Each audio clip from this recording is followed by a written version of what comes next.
Hey, creators. This episode is titled Empathy Heals.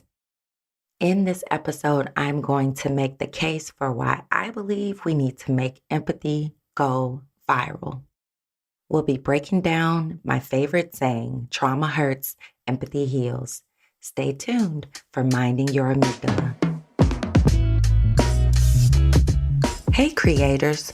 Welcome to Minding Your Amygdala, the brain, body, and behavior podcast where you'll learn to awaken to your emotions, get informed about your biology, and motivated to use skills to improve your mental health. I'm your host, Dr. Alauna, America's one and only trauma psychiatrist. Do you recognize the critical importance of emotions and mental health?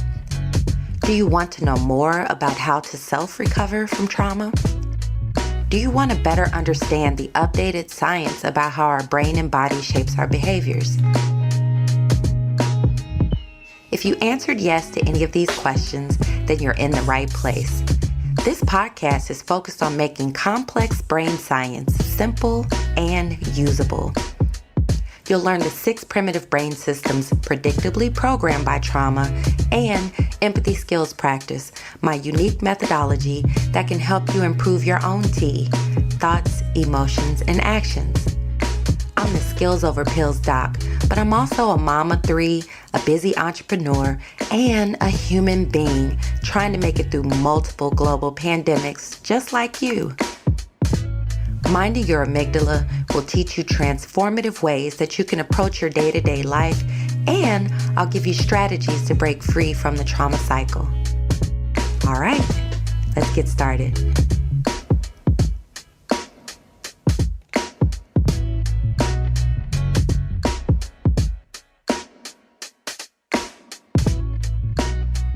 All right, y'all. Empathy heals. Let's get into it. As you know, I spend a lot of time talking to people about trauma. I am a person who people call when they have trauma. So that means I get a lot of calls. And that's one of the reasons why I don't take many calls anymore, because it definitely has been a interesting and mentally taxing journey to this space that I can share this information with you. But people who listen to me often have heard me go to town about empathy, because empathy is what I believe will save the world. And I don't know about you, I think the world needs saving. Maybe you're looking at something else that I'm not seeing, but if you find a place where the world is calm and peaceful and people are getting along, please let me know so I can move there. But since I'm familiar with the happenings on this earth, this globe, in this year that we call 2022, I would like to spend a little time this episode kicking around the idea that empathy heals. Now, you know me, if you've listened to any of the previous episodes, I love to define words to make sure that we are all talking about the same thing. Because I think that simply as a product of our lack of important conversations about emotions and about emotion-related concepts, there are many different concepts that come to mind when you hear the word empathy. Now, let me back up a little bit, and before I define empathy, and tell you a little bit about myself and how I came to this space. I think I would always consider myself as being an empath or empathic. I have been pretty connected to emotions most of my life. And I don't know why I initially didn't realize that I was going to become a psychiatrist, because even when I was a kid, my friends called me Dr. Love because we were always talking about relationships and I would hold court, give advice. I was pretty good at reading emotions and being connected to people's emotions. In fact, probably too much. Um, but people who struggled emotionally were naturally drawn to me. In fact, I think I was 14 or so when a basketball teammate had a suicidal crisis and she called me. We weren't even close, but she called me. And that was my first introduction into really staying calm and trying to connect emotionally to another person. And I think there's lots of articles out there about empaths and what empathy means. And we have many different variations of that. But even in my psychiatry residency training, which is after medical school, so fully an MD, practicing medicine in the hospitals and in some of the toughest circumstances that you can have as a psychiatrist and as a physician, like in the community hospitals. And empathy was emphasized to us and taught to us by some of the best in the business. I really feel blessed that I was able to train at Baylor College of Medicine, a premier institution, and was exposed to the best psychiatrists and practitioners that are out there. And they helped us to understand empathy as a deep emotional connection to people.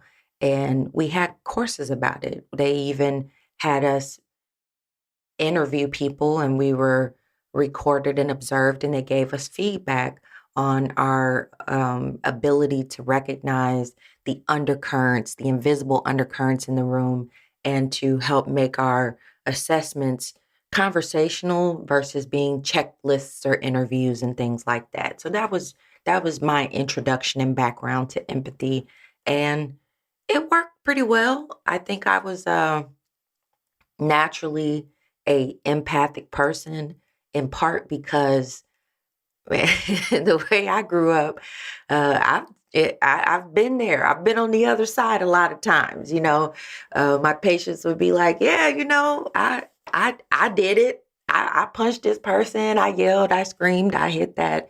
I stole this. I shot that." And I'm like, well, you know, there was a part of me that could think back to spaces in my life where maybe it wasn't the exact scenario, but that I could say, I can see how you got there based on what you had going on at the time.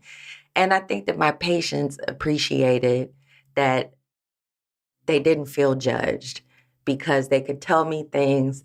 And while, you know, internally I may react or process things, I really could get it, right? They really felt like they could tell Doc whatever they needed to tell me and that I would not judge them. And truly, I made it some of my life's work to work on myself as far as being able to hear and absorb the things that people have been through and make sure that they feel heard and cared for and still see the God in them, still see the humanity in them, and be able to find the spaces where they can heal, where they can change. And that was my work as a psychiatrist. Now, what really brought me to a deeper definition of empathy, because don't get me wrong, those things are empathy. However, we also talked about how primitive thinking often puts us in a position where we think in black and white, as if something is either one thing or another. It's either this or that. I'm either right or wrong. This is the only definition for this thing. And Michael Brown Jr.'s death in August of 2014 shook me deeply in the space that I was in. And it did that because I was so connected to the law enforcement community, but I also was so connected to the St. Louis Black youth community that would be on both sides of that really horrible situation. And I really could see it from both sides. And I began to think and imagine how both sides would be hearing and experiencing and thinking about those ultimately catastrophic moments that affected not only the people involved, but their families, their friends, their communities, and ripple effects have gone throughout the world. And in August of 2014, I really began to listen deeply for solutions in understanding what the fuck is wrong with humans. Yeah. I said it. It's my podcast, so I'm going to say how I feel it. I really started to be like, wow, something is wrong with us. We are still operating in such a reactive, fearful, small-minded, primitive way. And I began to explore more and more about trauma because that was my field. I was working at the VA as a PTSD specialist. And I began to read papers about what are the biological, brain-based underpinnings of trauma and PTSD. And I began to understand it, trauma specifically, understand it as something that is so much deeper than what we were giving it credit for. Trauma wasn't just something that happens here and there or to some people. Trauma was ever present. We were steeped in trauma. Trauma is happening around the globe constantly, every day, every second. I guarantee you somebody is getting traumatized. Trauma being, as I previously defined it, a internally negative experience that causes you to change the way you think about yourself, the world, and others, period. So as I began to ask, what's wrong with us? I began to get answers one by one as I explored the brain systems that I've previously talked about. Go back to the episode 2 or 3, I think. And I began to recognize, even within myself, as I studied myself, literally tried to sit still and take my psychological eyeballs out and look at myself and watch myself for those primitive brain systems. And I began to recognize that there is a deeper form of understanding that you can have of yourself, because human beings are built with a huge blind spot. Our biggest blind spot is for ourselves. The way that we're designed, right now I see my hands, I can look down and I can see my legs and feet. But truly, I see the outside far more clearly than I'm able to see myself, unless we're looking in a mirror or phone, taking a picture or a selfie, getting some dopamine from that. Now, that's a relatively new phenomenon in our society, but humans have existed for thousands of years without those technologies to be able to actively see ourselves constantly. So empathy is deeper than just putting yourself in the other person's shoes or recognizing the emotions in the situation.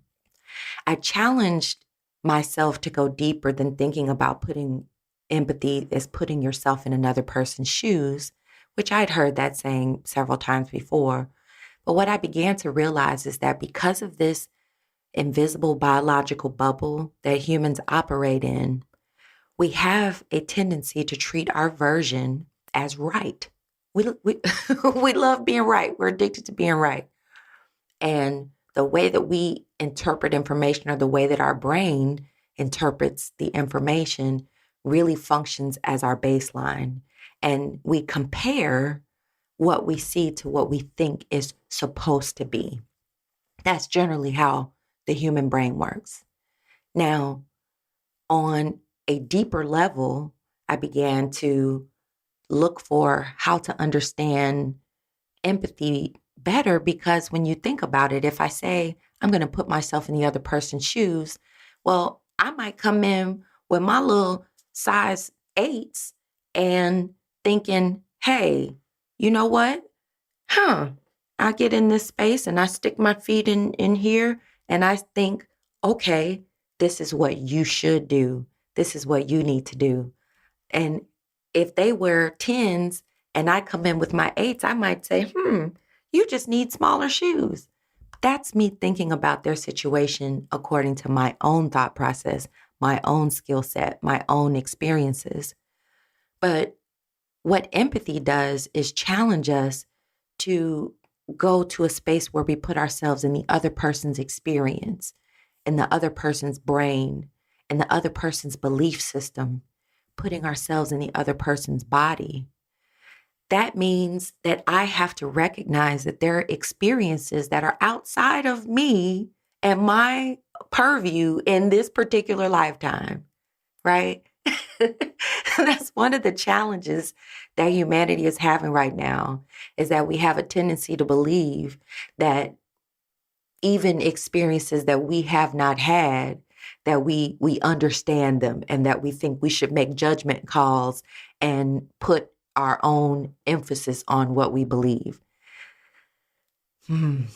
We're in a challenging time.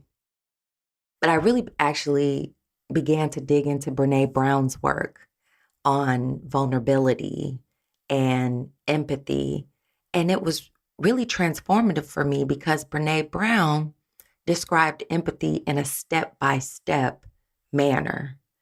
And as I dove into her work, I began to think about, okay, if empathy, which I define very specifically as using your imagination to intentionally take the psychological position of the other person and look at the circumstances from their experience, then if that is empathy as practiced in the deepest form that is capable, or turning up the dial, maybe there's more, but this is where we start, right? If we turn up the dial on our empathy and really begin to use it as a tool, then it actually activates our prefrontal cortex. It activates our highest self. It activates the best part of our brain, that executive functioning that's available to all of us right behind your thick ass forehead. Tap it with 2 fingers, pause and wake it up and begin to utilize those better parts of our brain. Now, I said empathy is a skill. Empathy is a tool. And empathy is also a choice. Empathy is a choice.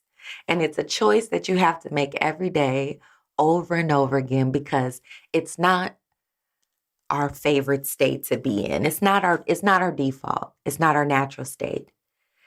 We are programmed to feel this biology so strongly that it often creates blindness to the other experiences that are happening in the creators around us, because we are so consumed by the internal experiences that our brain is translating into our body.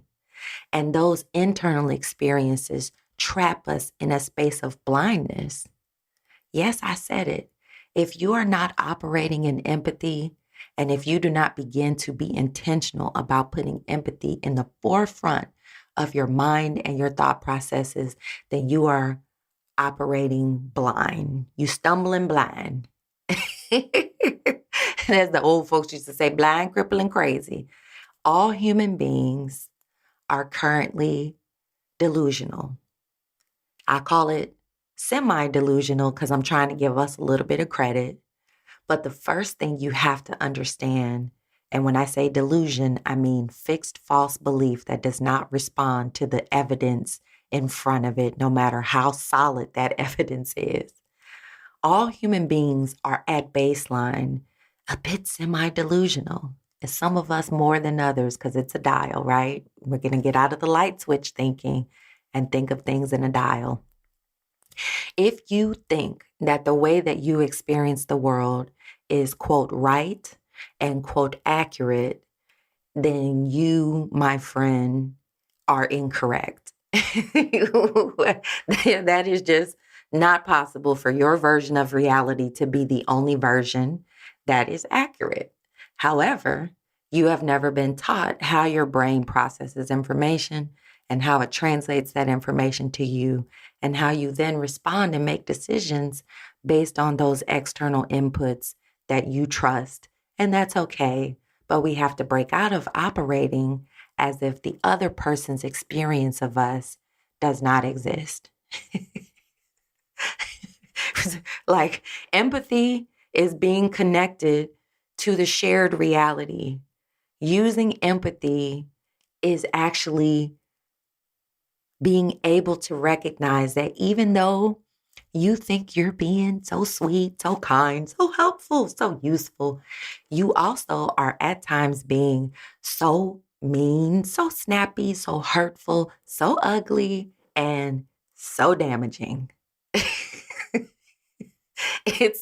It's being able to hear yourself through other people's ears.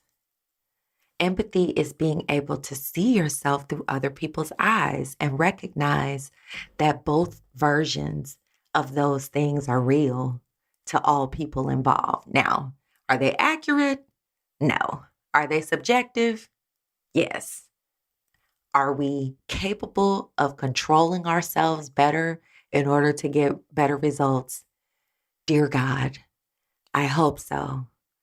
I know so, because I know that every human being on earth has this prefrontal cortex that is untapped in its ability to change and shift the way that we operate in seconds.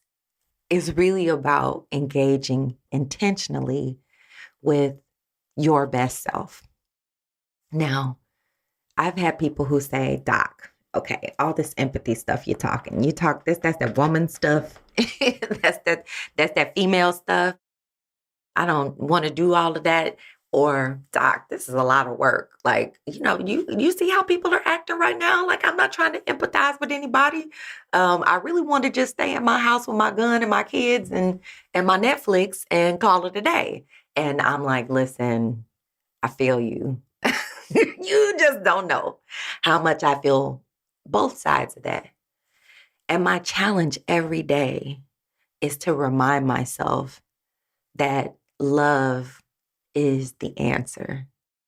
That sounds so corny. What? Love is the answer. Yeah. It is the answer. It is the answer because it is more powerful than fear. Love is stronger than the fear that is driving so much of our choices right now. So many of our assumptions and misinterpretations are fear. And where does that fear come from? That dag-blasted amygdala. That dag-blasted amygdala. Listen, your amygdala creates all of your emotions, and it is really good at making fear, or what I call false evidence appearing real, seem to be the biggest thing in front of you. And I have to admit that the way society is operating right now, we absolutely have reasons to be afraid. There are some problems going on. We have gun violence. We've had multiple mass shootings just in the last day or two. We have wars. We're on the verge of literally World War III. We have a very ill, traumatized, psychotic man in power. I'm not even going to specify which ones because there's more than one. We are in a space where we are increasingly disconnected from each other, soaking up painful, damaging, harmful images, thought processes, and words. We're experiencing a collective breakdown in society. We're experiencing a collective breakdown in societal, even the most basic of kindnesses and manners. And we're really driving ourselves to a psychological hell space. It's pretty hellish out there. What do we do? Well, here's what I committed to do. And I hope that you'll join me in my quest to make empathy go viral. When I first created the saying, make empathy go viral, and when I was shaping my business and my brand back in 2018, I began to think about what it would take to train every human being on earth, which was like 7.6 billion, I think, at the time. Of course, the number's constantly changing. How do we get empathy skills, practice, and training into every system, every institution, every organization, and every individual in the world? Like, how can we do that? Because what I was beginning to see is that when empathy was intentionally practiced in my own life, it created the most remarkable and profound emotional, psychological, and spiritual shifts that I had ever experienced personally. And if you don't know, let me let you know that the only thing that you actually have full control over is yourself. Although most of us are quite oriented towards controlling others, in part because of this amazing animal, human, and spirit design that we are operating in right now. We have this tendency to operate in a space that disconnects us from each other, but the connection is available at any time should we choose to practice empathy skills. And I emphasize the practice. The reason that I called my methodology empathy skills practice for traumatized humans is because I understood that empathy requires systemization. Like, you have to give yourself a strategy for using it because it's not automatic. It has to be activated with intention. Empathy is also a skill. It's a tool. You have to wield it and learn to maneuver with it, because there are times when having too much empathy can be damaging, and not knowing how to turn it off. And not enough empathy certainly leads to societal chaos, individual, community, and societal chaos.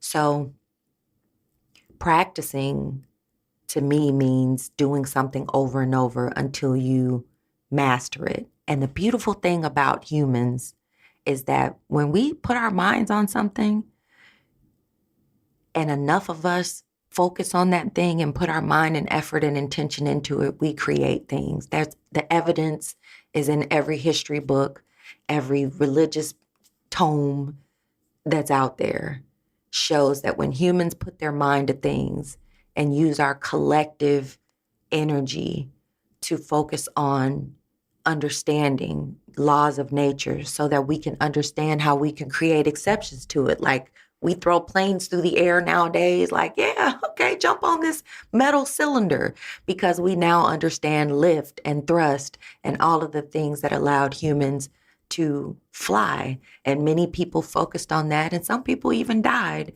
in the pursuit of the ability to know how to fly. Now we're even going in space, junking that shit up too, by the way. The point is, anything that we decide that we are going to do, we can do it with practice, with intention. And every human being on earth has experienced psychological trauma that programs 6 primitive parts of their brain that now have us regarding each other in a most unhealthy, disconnected, pain and fear-based manner. So what can we do about it? How do we break from this collective psychosis that seems to be tanking our society? Well, number one, you focus on your damn self. Oh, yeah, I said it. Number one is you need to put you first. Put your mask on first. Work on your mental health and make sure that you are digging into your traumas and how they affect your thought processes and where your primitive beliefs about things may be damaging you and damaging your family, your friends, your colleagues, your community, and the people around you. And focus on empathy, using empathy. So let me give you the love skill, because I truly believe that empathy is love in action. Now, you can choose to use empathy or not. It's up to you. It's just a suggestion. But the love skill helps you strategically remember how to apply this tool. The L is listen and look with suspended judgment, meaning that you have to put your own version of things to the side and recognize that your version of things is only a is only informed by a small amount of information. Even if you're talking to a person for a few minutes, a few hours, even if it's somebody that you live with, that you think you know so much, so well, your brain is not privy to what happens inside of them. Same that they don't hear all of your thoughts. And so your assumptions need to be put to the side because your version is not informed yet. Listen and look with suspended judgment. The O is observe the emotions in yourself and the other person, and really anyone involved. Actually look for words to put labels on it. I am feeling this, or they are feeling that. It may be embarrassed, jealous, lustful, guilty, shamed, invalidated, abandoned. Whatever it is, find the words. The emotions are important. They're not just important, they're actually there. They're the language of the soul. Therefore, the things that we have been told are the least important and the stuff to dismiss is actually some of the most important information that you can calculate in what's happening in any moment. So observe the emotions, give them a word or a label, at least in your mind, and then V, validate the differing perspectives that exist. Validate doesn't mean you have to agree. Just validate, okay, I've asked enough questions, I've gotten enough information that I can understand why you think of it that way. I don't think of it that way. Maybe I have a completely different perspective on this, but before I launch into that, I'm going to diffuse that amygdala that I'm talking to and that primitive brain by validating their perspective and where they're coming from, and make sure that you check in so that you know who and what you're dealing with and why. And then E, express yourself skillfully, creator. Ah, ha, ha, ha. Skills over pills. Now, what I mean by that is that you, my friend, are the tool. And if you are just talking out of your default space, that is your primitive brain that is running your mouth. I know you still look like you. You look in the mirror, you're like, but I'm me. Yes. And sometimes you're primitive and other times you're like God. You're in the space, you're in the zone, you're healing, you're loving, you're doing amazing. And then other times you're letting this primitive brain dictate the way you think, feel, and interact with the people that you care about and yourself. So listen and look with suspended judgment, observe the emotions, validate the differing perspectives, and express yourself skillfully, creator, because a creator is what you are. Understanding your identity as being so powerful that every word that you say flies out of your mouth and hits your own ears and helps to create your internal experience and flies across space and smacks the other people, sometimes drawing psychological blood that you can't see, damage that you may not be aware of, but damage it is nonetheless. So being able to apply this information to your mental health journey is really what can ultimately connect you to healing.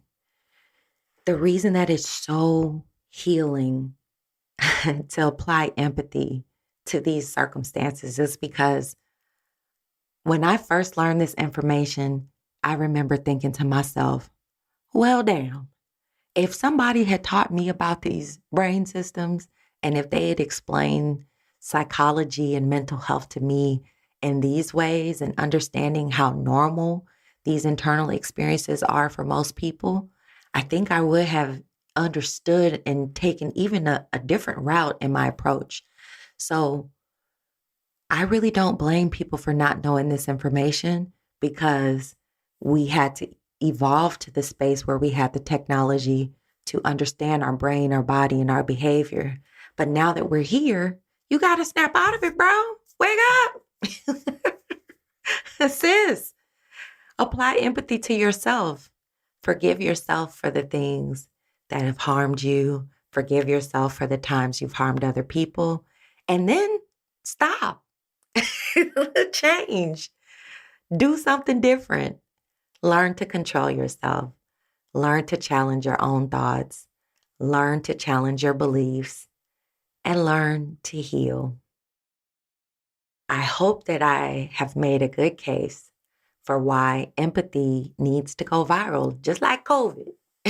COVID has been around the world a few times now and has hit all parts of the globe, unfortunately, because viruses pass invisibly from one human being to another.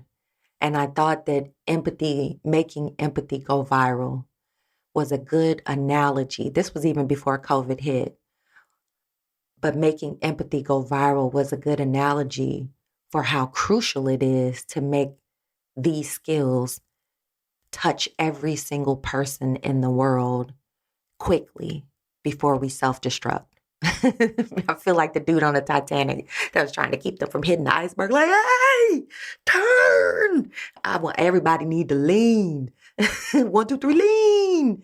Lean into love, lean into empathy. And should you want to know more about this information, which of course you do, because there's nothing else that's more important right now than our mental health and healing ourselves, our community, our family, and our world after all of the chaos that has gone on.